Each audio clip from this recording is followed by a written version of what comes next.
Sir നമസ്കാരം. നമസ്കാരം. പിണറായി വിജയൻ എന്ന നേതാവിൻ്റെ കാലം അസ്തമിച്ചു എന്ന് പല രാഷ്ട്രീയ നിരീക്ഷകരും ചൂണ്ടിക്കാണിക്കുന്നു. ഒന്ന്, അദ്ദേഹത്തിന് അനാരോഗ്യം അദ്ദേഹത്തെ വല്ലാതെ ശല്യം ചെയ്യുന്നുണ്ട്. ഇപ്പോൾ തെരഞ്ഞെടുപ്പിനോടൊക്കെ അനുബന്ധിച്ചുള്ള തിരക്കായതുകൊണ്ടായിരിക്കണം അദ്ദേഹം അമേരിക്കയിലേക്ക് ചികിത്സയ്ക്ക് പോകാതിരുന്നത്. 4 പ്രാവശ്യമാണ് അമേരിക്കയിലെ മയോ ക്ലിനിക്കിൽ അദ്ദേഹം ചികിത്സ തേടിയത്. ഈ കഴിഞ്ഞ ദിവസം, അതായത് തെരഞ്ഞെടുപ്പിനോടനുബന്ധിച്ച് ദ ഓപ്പൺ മാഗസിൻ എന്ന ഒരു മാഗസിനിലാണ് യഥാർത്ഥത്തിൽ നമ്മുടെ മുഖ്യമന്ത്രി പിണറായി വിജയന് എന്തായിരുന്നു അസുഖം എന്നുള്ളത് ഉല്ലേഖ് വ്യക്തമാക്കിയത്. പാട്യം ഗോപാലിൻ്റെ മകനായ ഉല്ലേഖാണ് ആ ഇൻ്റർവ്യൂ എടുത്തത്. അന്ന് അദ്ദേഹം പറഞ്ഞത് ക്യാൻസർ അതിജീവിതനാണ് നമ്മുടെ ബഹുമാന്യനായ മുഖ്യമന്ത്രി എന്നുള്ളതാണ്. അതായത് മുഖ്യമന്ത്രിയുടെ അസുഖം ക്യാൻസർ ആയിരുന്നു എന്നാണ് ആ ഓപ്പൺ മാഗസിനിലൂടെ ജനം മനസ്സിലാക്കിയത്. ഇതിനു മുൻപ്, അതായത് ഖജനാവിലെ പണം എടുത്തുകൊണ്ട് മുഖ്യമന്ത്രി പിണറായി വിജയൻ ചികിത്സിക്കാൻ പോകുമ്പോൾ എന്ത് അസുഖത്തിന് വേണ്ടിയാണ് അദ്ദേഹം പോകുന്നത് എന്നുള്ള ചോദ്യത്തിന് അത് തീർത്തും ഒരാളുടെ സ്വകാര്യതയാണ്, അത് പുറത്തു പറയേണ്ട ആവശ്യമില്ല എന്ന് പറഞ്ഞു. എന്നാൽ നമ്മുടെ ബഹുമാന്യനായ മുഖ്യമന്ത്രി നമ്മുടെ ഖജനാവിലെ പൊതു ഖജനാവിലെ പണം ഉപയോഗിച്ചു കൊണ്ട് പോകുമ്പോൾ അത് എന്തിനു വേണ്ടി ചിലവഴിക്കുന്നു എന്നുള്ളത് പൊതുജനങ്ങളെ ബോധ്യപ്പെടുത്തേണ്ട ധാർമ്മികമായൊരു ഉത്തരവാദിത്തം അവർക്കുണ്ട് എന്നുള്ള ഒരു ബോധ്യം പിണറായി വിജയൻ മറന്നുപോയി. എന്നാൽ ഇപ്പോൾ തെരഞ്ഞെടുപ്പിനോടനുബന്ധിച്ച് വന്ന ആ ഓപ്പൺ മാഗസിനിലെ അഭിമുഖത്തിൽ അദ്ദേഹം അത് വ്യക്തമാക്കി പറഞ്ഞിരുന്നു എന്ന് തന്നെയാണ് മനസ്സിലാക്കാൻ കഴിയുന്നത്. ഞാൻ ചോദിക്കുന്നത്, ഇതുപോലുള്ള അസുഖങ്ങൾ കൊണ്ട് വലയുന്ന മുഖ്യമന്ത്രി പിണറായി വിജയൻ ലാവലിൻ കേസ് പോലുള്ള, അതായത് ഏതാണ്ട് 37 പ്രാവശ്യത്തിലധികം നമ്മുടെ പരമോന്നത കോടതിയായ സുപ്രീം കോടതിയിൽ മാറ്റിവെക്കപ്പെട്ട കേരളത്തിൻ്റെ പൊതു ഖജനാവിന് 250 കോടിയിലേറെ നഷ്ടം ഉണ്ടായി എന്ന് പറയപ്പെടുന്ന ലാവലിൻ കേസ് സുപ്രീം കോടതിയിൽ മാറ്റിവെക്കപ്പെട്ടിരിക്കുന്നു. ആ കേസ് ഇനിയും പുനരുജ്ജീവിക്കാനുള്ള സാധ്യതയുണ്ട് എന്നുള്ളതാണ് അറിയുന്നത്. അതുപോലെ അദ്ദേഹത്തിൻ്റെ മകള് വീണ വിജയൻ തൻ്റെ എക്സാലോജിക് എന്ന കമ്പനിയിലേക്ക് CMRL എന്ന കരിമണൽ ഖനന കമ്പനിയിൽ നിന്ന് വാങ്ങിയ മാസപ്പടി 1,78,00,000 രൂപയുടെ case serious food investigation office അന്വേഷിക്കുന്നു. ED പാരലായിട്ട് അന്വേഷിക്കുന്നു. അതിൽ മകനും ED നോട്ടീസ് അയച്ചിട്ടുണ്ട് എന്ന് പറയുന്നു. ഇതുപോലെ നിരവധി കേസുകൾ, അതായത് കേരളത്തിലെ ആദ്യത്തെ രാഷ്ട്രീയ കൊലപാതകമായ വാടിക്കൽ രാമകൃഷ്ണൻ കൊലപാതക കേസിൽ ഉൾപ്പെടെയുള്ള കേസിൽ അദ്ദേഹം പ്രതിയാണ്. ഇതുപോലെ നിരവധി കേസുകൾ അദ്ദേഹം പ്രതിയായിരിക്കുന്ന സാഹചര്യത്തിൽ ഭരണം ഇല്ലാത്തൊരു അവസ്ഥയിൽ ആഡംബര ജീവിതം നയിച്ച, ഭരണത്തിൻ്റെ എല്ലാ സുഖ സൗകര്യങ്ങളും ആസ്വദിച്ച് അനുഭവിച്ചിരുന്ന ഒരു ഭരണാധികാരി എന്ന രീതിയിൽ 48 കാറിൻ്റെ അകമ്പടിയോടുകൂടി സഞ്ചരിച്ചിരുന്ന, നെയ്മീൻ കൂട്ടി മാത്രം ഊണ് കഴിക്കുന്നു എന്ന് അദ്ദേഹത്തിൻ്റെ സഹപ്രവർത്തകർ സാക്ഷ്യം ചെയ്തിരുന്ന പിണറായി വിജയൻ അധികാരമില്ലാതെ, ആളും ആരവുമില്ലാതെ എന്തായിത്തീരും ഇനി അധികാരമില്ലാതെ കേരളത്തിൽ അദ്ദേഹത്തിൻ്റെ നിലനിൽപ്പ്? അല്ല, കേരളത്തില് പിണറായി വിജയനെ സംബന്ധിച്ച് അധികാരമില്ലാത്ത ആളുകൾ ചിന്തിക്കാൻ പ്രയാസമാണ്. അദ്ദേഹത്തിന്റെ സാധാരണ ഇപ്പോൾ ഒരാൾക്കൊരു അസുഖം വന്നാല് ഈ അസുഖം പ്രത്യേകിച്ച് പൊതു ഖജനാവിലെ പണം എടുത്തുകൊണ്ട് ചെലവഴിച്ചുകൊണ്ട് ചികിത്സകൾ നിർവഹിച്ചു കഴിഞ്ഞാൽ വിദേശ രാജ്യങ്ങളിൽ പോയിട്ട് ട്രീറ്റ്മെന്റ് നടത്തുന്നുണ്ടെങ്കിൽ സ്വാഭാവികമായിട്ട് അറിയാനുള്ള താല്പര്യം നമുക്കുണ്ട്. ഇത് നമ്മൾ അറിയിക്കാനുള്ള ബാധ്യത ഇദ്ദേഹത്തെ സംബന്ധിച്ചുണ്ട്, അദ്ദേഹത്തിന് ഉദ്യോഗസ്ഥ വൃന്ദത്തെ സംബന്ധിച്ചുണ്ട്. അവർ സത്യസന്ധമായിട്ട് ഈ വിഷയം നമ്മളോട് ബോധ്യപ്പെടുത്തേണ്ടതായിരുന്നു. ഇപ്പൊ ഞാൻ അദ്ദേഹത്തിന് വിദേശത്തേക്ക് പോയതിന്റെ വിഷയമല്ല, അല്ലെ അദ്ദേഹത്തിന് ട്രീറ്റ്മെന്റ് പണം കേരള സർക്കാർ എടുത്തു എന്നുള്ളതും ഞാൻ തർക്കമായിട്ട് ഉന്നയിക്കുന്നില്ല. പക്ഷേ അദ്ദേഹം ചികിത്സയ്ക്ക് വിദേശത്തേക്ക് പോകുന്ന സമയത്ത് എന്തിനാണ് പോയത്, എന്തിനാണ് അദ്ദേഹം ദുബായ് വഴിക്ക് പോകുന്നത്, ദുബായ് ഏതെങ്കിലും സ്ഥാപനങ്ങൾ അദ്ദേഹത്തിന് ഇൻവെസ്റ്റ്മെന്റ് ഉണ്ടോ, അല്ലെങ്കിൽ അമേരിക്കയിൽ സ്ഥാപനങ്ങളിൽ ഇൻവെസ്റ്റ്മെന്റ് ഉണ്ടോ, അത് ഇൻവെസ്റ്റ്മെന്റ് ഇല്ലാണ്ട് അദ്ദേഹം ട്രീറ്റ്മെന്റിന് വേണ്ടി മാത്രം പോകുന്നതാണോ? അങ്ങനെ ട്രീറ്റ്മെന്റിന് മാത്രം പോവുകയാണെങ്കിൽ അദ്ദേഹം സത്യസന്ധമായിട്ട് പറയണം, എനിക്കിന്ന് അസുഖമായിരുന്നു, അല്ലെ അദ്ദേഹത്തിന് ബന്ധപ്പെട്ട ആളുകൾ പറയണം അസുഖമായിരുന്നു, കേരള സർക്കാരിൽ നിന്ന് പണം പറ്റുന്നുണ്ട്, സർക്കാരിന്റെ പണം ഉപയോഗിച്ചുകൊണ്ട് ചികിത്സ നടത്തുന്നു. ഇത് പറയാനുള്ള തന്റെ ഇടം സത്യത്തില് പിണറായി വിജയനെ സംബന്ധിച്ചുണ്ടായിരുന്നില്ല. ഞാൻ മനസ്സിലാക്കുന്ന മിക്കവാറും എല്ലാ ഏകാധിപതികളുടെ സ്വഭാവം, ഏകാധിപതികളൊക്കെ ഭീരുക്കളാണ്. എല്ലാവരും അതെ. സ്റ്റാലിൻ ഭീരുവായിരുന്നു, ലെനിൻ ഭീരുവായിരുന്നു, പോൾപോട്ട് ഭീരുവായിരുന്നു, ചെഗുവേര ഭീരുവായിരുന്നു, മാവോ സേതുങ് ഭീരുവായിരുന്നു. പിണറായി വിജയൻ ഭീരുവാണ്.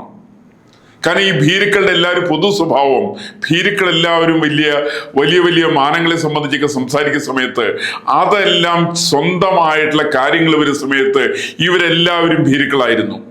ഞാൻ ചെറിയ ഉദാഹരണം പറഞ്ഞാലേ, നമ്മൾ കേട്ടുള്ള ചൈനയിൽ ദാരിദ്ര്യം ഇല്ലായ്മ, അതിദാരിദ്ര്യം ഇല്ലായ്മ ചെയ്യാൻ വേണ്ടിയിട്ട് മാവോ സേതുങ് കണ്ടെത്തിയിട്ടുള്ള മാർഗം എന്താണെന്ന് വെച്ചിട്ടുണ്ടെങ്കിൽ അവിടെയുള്ള ഭക്ഷ്യ സംസ്കരണ കേന്ദ്രങ്ങൾ മുഴുവൻ അടച്ചുപൂട്ടി. 1958 തുടങ്ങിയിട്ട് 61 വരെയുള്ള 3 വർഷക്കാലം കൊണ്ട് അവിടെയുള്ള കേന്ദ്ര കലവറകൾ മുഴുവൻ, ഭക്ഷ്യ സംസ്കരണ കേന്ദ്രങ്ങൾ മുഴുവൻ അടച്ചുപൂട്ടി അവിടെ കൊല ചെയ്യപ്പെട്ടത് ഒരു നേരത്തെ ഭക്ഷണം കിട്ടാതെ കണ്ട്, ഒരു നേരത്തെ കുടിവെള്ളം കിട്ടാതെ കണ്ട് മരിച്ചവരുടെ എണ്ണം 5,50,00,000 പേരാണ് മരിച്ചത്. ഇത് മാവോ സേതുങ് ചെയ്തതാണ്. സമാനം തന്നെയായിരുന്നു ഇയാള് സ്റ്റാലിൻ 1937 സ്വന്തമായിട്ട് ഭരണഘടന ഉണ്ടാക്കി. ആ ഭരണഘടന ഉണ്ടാക്കിയതിനു ശേഷം അത് ഉണ്ടാക്കിയിരിക്കുന്ന 21 അംഗ സംഘത്തിൽ പുള്ളി 15 പേര് പുള്ളി ഓൺ ദ സ്പോട്ട് പുള്ളി ഷൂട്ട് ചെയ്ത് കളഞ്ഞു. ഭരണഘടന ഉണ്ടാക്കിയവര്. അദ്ദേഹത്തിന്റെ പൊളിറ്റ് ബ്യൂറോ ഉണ്ടായിരുന്നു, 14 അംഗ സംഘമാണത്. ആ 14 അംഗ സംഘത്തിൽ അദ്ദേഹം ഒഴിച്ചുള്ള 13 പേരെ അദ്ദേഹം കൊന്നുകളഞ്ഞു സ്റ്റാലിൻ. ഇതൊക്കെ ചരിത്രത്തിന്റെ ഭാഗമാണ്. അത്രയും വാസ്തവത്തിൽ പിണറായി വിജയനെ സംബന്ധിച്ച് ചെയ്യാൻ സാധ്യതയില്ല. പിണറായി വിജയൻ ടി പി ചന്ദ്രശേഖരന്റെ കാര്യത്തിൽ തീരുമാനമെടുത്തു, അല്ലെങ്കിൽ വാടിക്കൽ രാമകൃഷ്ണൻ എന്ന ഈ പണി തുടങ്ങി വെച്ചു. അങ്ങനെ പല ആളുകളും തീർത്തുവെങ്കിൽ പോലും ഒരുപക്ഷെ അദ്ദേഹത്തിന് മാവോ സേത്തുങ്ങിനെ പോലെയോ അല്ലെങ്കിൽ സ്റ്റാലിനെ പോലെയോ അത്രയ്ക്കും നടപടികളെടുക്കാൻ ഇന്ത്യയിലെ കേരളത്തിലെ ജനാധിപത്യ സംസ്കാരം അദ്ദേഹത്തെ അനുവദിച്ചില്ല, ഇവിടുത്തെ ജനങ്ങൾ അനുവദിച്ചില്ല. അതുകൊണ്ടാണ് ഞാൻ മനസ്സിലാക്കുന്ന ഈ 10 കൊല്ലം കഴിഞ്ഞപ്പോ പിണറായി വിജയന് ജനങ്ങൾ ചവിട്ടി പുറത്താക്കാനുള്ള കാരണം ഈ പറയുന്ന അദ്ദേഹത്തിന്റെ ക്രൂരതകളെ തിരിച്ചറിഞ്ഞ ജനങ്ങളാണ്. അത്രയ്ക്ക് അതിക്രൂരനായിട്ടുള്ള മനുഷ്യനാണ് പിണറായി വിജയൻ. അതിനെക്കുറിച്ച് നല്ലൊരു എക്സാമ്പിൾ എം വി രാഘവന്റെ ജീവചരിത്രത്തിൽ അദ്ദേഹം പറയുന്നുണ്ട്. എം വി രാഘവൻ പാർട്ടിയിൽ നിന്ന് പുറത്തേക്ക് പോകുന്ന സമയത്ത് ഒരു VS അച്യുതാനന്ദന് യോഗം വിളിച്ചു. കണ്ണൂർ പാർട്ടി ജില്ലാ കമ്മിറ്റി ഓഫീസിലെ യോഗം വിളിച്ചത്. ചായ കൊടുത്തേ സാർ. ആ സമയത്ത് ചായ കൊടുക്കുന്നത് പിണറായി വിജയൻ എല്ലാവർക്കും ചായ കൊടുത്ത്, കൂട്ടത്തില് മറ്റേ എം വി രാഘവന് ചായ കൊടുത്ത്. എം വി രാഘവൻ ചായ കുടിച്ചില്ല. എന്താ ചായ വേണ്ടാത്തതിന്റെ കാരണം? ഈ ചായ എനിക്ക് വേണ്ട, ഇതിനകത്ത് നീ വിഷം കലക്കിയിട്ടുണ്ടോ എന്ന് എനിക്കറിയില്ല എന്നാണ് പറഞ്ഞത്. എന്ന് വെച്ചാൽ പിണറായി വിജയനെ സംബന്ധിച്ച് നിരവധി 4 പതിറ്റാണ്ടുകൾക്ക് മുമ്പ് വ്യക്തമായിട്ടുള്ള ധാരണ ഉണ്ടായിരുന്ന ആളാണ് എം വി രാഘവൻ. ഇതൊരു നമ്മുടെ ചരിത്രത്തിന്റെ ഭാഗമല്ലേ, അദ്ദേഹത്തിന്റെ ജീവചരിത്രത്തിൽ പറഞ്ഞിട്ടുള്ള ഭാഗമാണ്. അപ്പൊ ഇത്തരം ചില വിഷയങ്ങളൊക്കെ ഉള്ള ഒരാളാണ് പിണറായി വിജയൻ. അത്തരം പിണറായി വിജയനെ സംബന്ധിച്ച് അദ്ദേഹം ഒരുപാട് വലിയ സമ്പാദ്യമൊക്കെ ഉണ്ടാക്കിയിട്ടുണ്ടെന്നാണ് പറയുന്നത്. ഉണ്ടോ ഇല്ലെന്ന് എനിക്കറിയില്ല. ഉണ്ടാക്കാൻ സാധ്യതയുണ്ട്. എല്ലാ കമ്മ്യൂണിസ്റ്റ് നേതാക്കന്മാരും അതിസമ്പന്നന്മാരായിട്ടാണ് മരിക്കുന്നത്. ഇവരുടെ വരുന്ന 5ഓ 10ഓ തലമുറയ്ക്ക് വേണ്ടിയിട്ടുള്ള സ്വത്തുക്കൾ സമ്പാദിക്കുന്ന കാര്യത്തിൽ കമ്മ്യൂണിസ്റ്റ് നേതാക്കന്മാര് എല്ലാവരും വളരെ വിദഗ്ധന്മാരായിരുന്നു.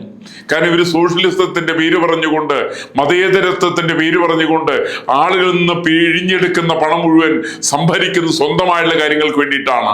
അപ്പൊ അതുകൊണ്ട് മുഖ്യമന്ത്രി അല്ലെങ്കിലും അദ്ദേഹത്തിന് വലിയ ആഡംബരങ്ങളൊന്നും കാണിക്കാൻ സാധ്യമായില്ലെങ്കിലും വലിയ വാഹനങ്ങളുടെ ചക്രവ്യൂഹങ്ങളുടെ വലിയൊരു വ്യൂഹം അദ്ദേഹത്തിന്റെ ചുറ്റുമുണ്ടായില്ലെങ്കിൽ പോലും ഞാൻ മനസ്സിലാക്കുന്നത് പിണറായി വിജയന് പണം വേണ്ടത്രയുണ്ട്.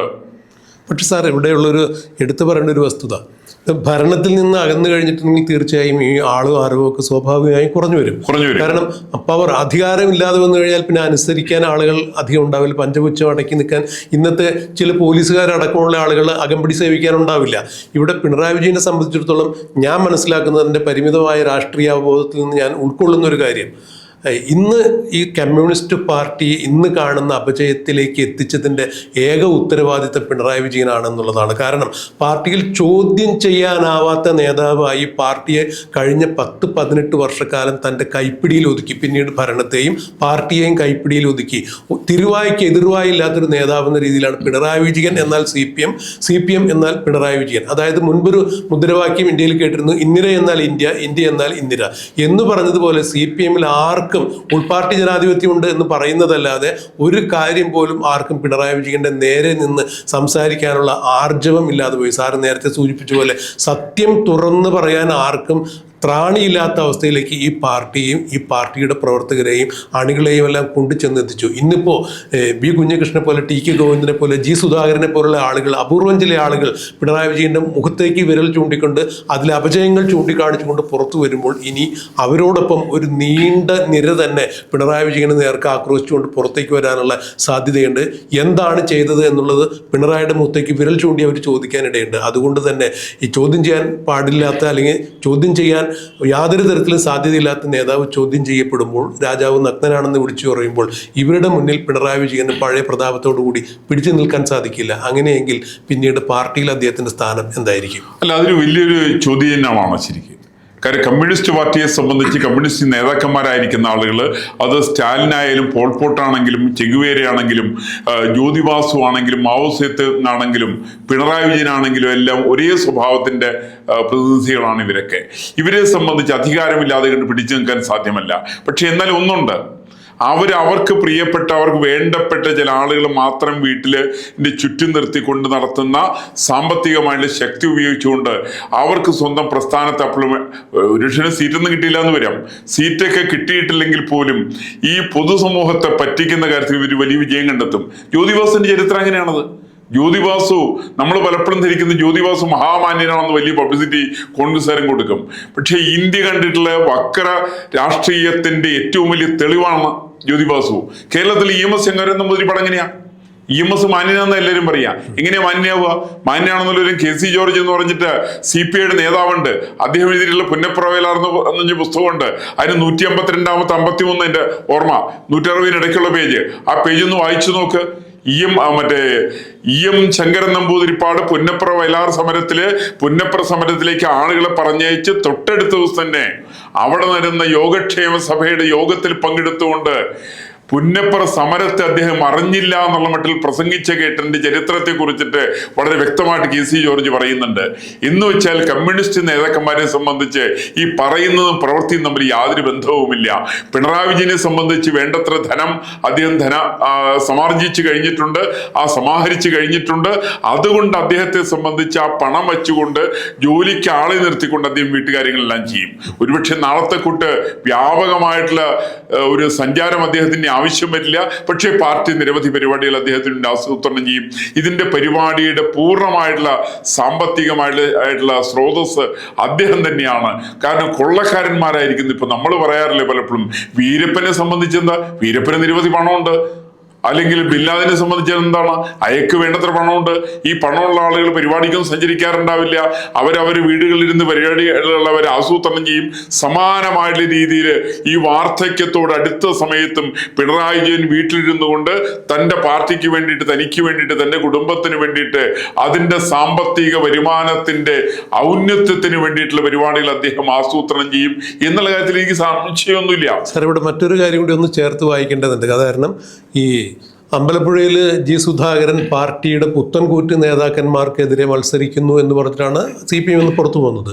ഇന്നലെ ഇപ്പോൾ അദ്ദേഹത്തിൻ്റെ ഒരു പുതിയ സ്റ്റേറ്റ്മെൻറ്റ് വന്നിട്ടുണ്ട്. ഞാൻ ഒരു കാരണവശാലും CPM എന്ന് പുറത്തു വന്നിട്ടില്ല, എന്നെ ആരും പുറത്താക്കിയിട്ടില്ല, ഞാൻ അംഗത്വം പുതുക്കിയില്ല എന്ന് മാത്രമേ ഉള്ളൂ. അതായത് ഇനിയും വേണമെന്നുണ്ടെങ്കിൽ സുധാകരൻ CPMലേക്ക് തിരിച്ചു വരാനുള്ള സാധ്യതകൾ കാണുന്നുണ്ട്. സുധാകരൻ രാഷ്ട്രീയ ചാണക്യം തന്നെയാണ്, രാഷ്ട്രീയ തന്ത്രജ്ഞത ഉള്ള നേതാവ് തന്നെയാണ്. അദ്ദേഹത്തിൻ്റെ പൊളിറ്റിക്കൽ സ്ട്രാറ്റജിയോട് ഉള്ള നമ്മുടെ ആഭിമുഖ്യം എന്തും ആവട്ടെ, പക്ഷേ അദ്ദേഹം രാഷ്ട്രീയ തന്ത്രജ്ഞതയുള്ള ആൾ തന്നെയാണ്. അതുകൊണ്ട് തന്നെ പിണറായി വിജയനെ പോലുള്ള ഒരാളുടെ പടിയിറക്കം മുന്നിൽ കണ്ടുകൊണ്ട് ഇനി CPMലേക്ക് തിരിച്ചു വരികയും അതിൻ്റെ സംസ്ഥാന സെക്രട്ടറി പദം പോലുള്ള സമുന്നതമായ പദവിയിലേക്ക് വരികയും പാർട്ടിയെ ശുദ്ധീകരിച്ച് വീണ്ടും യഥാർത്ഥ കമ്മ്യൂണിസത്തിൻ്റെ പാതയിലൂടെ നടത്താൻ വേണ്ടി സുധാകരനെ പോലുള്ള ആളുകൾ മുന്നോട്ട് വരികയാണെങ്കിൽ തീർച്ചയായും പിണറായി വിജയനെ നാടൻ ഭാഷയിൽ പറഞ്ഞാൽ ചവിട്ടി പുറത്താക്കുന്ന തരത്തിലേക്കുള്ള ഒരു പരിപാടി ഉണ്ടാകുമോ? അതാണോ സുധാകരൻ പറഞ്ഞതിൻ്റെ പുറകിലുള്ള ലക്ഷ്യം? അതോ UDF സർക്കാർ അധികാരത്തിൽ വരികയാണെങ്കിൽ ഏതെങ്കിലും തരത്തിലുള്ള സ്ഥാനമാനങ്ങൾക്ക് വേണ്ടിയുള്ള സമ്മർദ്ദ തന്ത്രമാണോ? അല്ല, യഥാർത്ഥത്തിൽ ഒരു യഥാർത്ഥ കമ്മ്യൂണിസം എന്ന് പറഞ്ഞാൽ കമ്മ്യൂണിസം ഇല്ല. ഇപ്പൊ സുധാകരനിൽ അത് ആര് പറഞ്ഞാലും ആ സബ്ജക്റ്റ് നമുക്ക് തർക്കത്തിന് വേണ്ടി വെക്കാം. യഥാർത്ഥ കമ്മ്യൂണിസം കൊണ്ട് കമ്മ്യൂണിസം ഇല്ല. ലോകത്തിലെ ഒരു രാജ്യത്തും കമ്മ്യൂണിസം എന്ന് പറയുന്നത് ജനവിരുദ്ധമായ പ്രസ്ഥാനമാണ്, ജനങ്ങളെ കൊല്ലുന്ന പ്രസ്ഥാനമാണ്. നമ്മളൊന്ന് ആലോചിച്ച് നോക്കുക, ചർച്ചയ്ക്ക് വരുന്ന ഒരു അന്യരാജ്യത്തിന്റെ പ്രസിഡന്റിനെ സ്വന്തം ക്യാബിനകത്ത് വെച്ച് വെടിവെച്ചു കൊന്നിട്ടുള്ള ആളുടെ പേര്, ഹംഗേറിയൻ പ്രസിഡന്റിനെ 1949 വെടിവെച്ച് കൊന്ന ആളുടെ പേരാണ് ജോസഫ് സ്റ്റാലിൻ. ഇത് ചരിത്രത്തിന്റെ ഭാഗമാണ്. സ്റ്റാലിന്റെ ജീവചരിത്രത്തിൽ പരാമർശിച്ചിട്ടുണ്ട്. അത് മാത്രമല്ല ആ പാർട്ടിയുടെ നേതാവായിരിക്കുന്ന ലെനിൻ ഉണ്ട്. ആ ലെനിന്റെ ഭാര്യ സ്റ്റാലിനോട് പറഞ്ഞു പോലും സൈനൈഡ് കൊടുത്ത് കൊല്ലാൻ വേണ്ടിയിട്ട്. അങ്ങനെ ലെനിനെ കൊന്നത് പോലും സ്റ്റാലിനാണെന്നുള്ള വിവരം റഷ്യയിൽ വലിയ ചർച്ച നടക്കുന്ന സമയമാണത്. അങ്ങനെ നിരവധി ചർച്ചകളുണ്ട്. അപ്പൊ അതുകൊണ്ട് ഈ കമ്മ്യൂണിസ്റ്റ് നേതാക്കന്മാരെ സംബന്ധിച്ച് ഈ യഥാർത്ഥ കമ്മ്യൂണിസം എന്നൊക്കെ പറഞ്ഞ ഇത്തരം കൊലപാതകങ്ങൾ തന്നെയാണ്. അപ്പോൾ സുധാകരനെ സംബന്ധിച്ച് ഞാൻ മനസ്സിലാക്കുന്നത് അദ്ദേഹത്തിന് നാളെ കമ്മ്യൂണിസ്റ്റ് പാർട്ടിക്ക് തിരിച്ചു പോകാൻ സാധ്യമല്ല. കാരണം അവിടെ ആരൊക്കെയാ അവിടെ ആലപ്പുഴയിലുള്ളത്? ആലപ്പുഴയിലുള്ള ഒന്ന് സലാമാണ്, അദ്ദേഹത്തിന്റെ എതിരാളിയായിരുന്ന ആള്. മറ്റേ സജി ചെറിയാനാണ്. കൂടെ ജില്ലാ സെക്രട്ടറി ഉണ്ട്, അയാളുടെ പേര് നാസറിനും കണ്ട പേര്. അതെ, ഈ പറയുന്ന ആളുടെ പാരമ്പര്യം എന്താ ഉള്ളത്? ഈ പറയുന്ന അമ്പലപ്പുഴയിൽ MLA ആയിരുന്ന ആളാണ് കഴിഞ്ഞ തെരഞ്ഞെടുപ്പിനകത്ത് ഉമാ തോമസിന്റെ ഇലക്ഷൻ നടക്കുന്ന സമയത്ത് തൃക്കാക്കര മണ്ഡലത്തിൽ വന്ന് PDPയുടെ സമ്മേളനം ഉദ്ഘാടനം ചെയ്ത് ഈ പറയുന്ന അമ്പലപ്പുഴ MLA ആണ്. അയാളുടെ ഭാഷ SDPയുടെ ഭാഷയാണ്. ഇപ്പൊ തന്നെ സുധാകരൻ തന്നെ പറഞ്ഞിട്ടുണ്ടല്ലോ, സുധാകരൻ അയാള് ഞങ്ങള് കൈകാര്യം ചെയ്യുന്ന ഭാഷയാണ് MLA ഉപയോഗിക്കുന്നത്.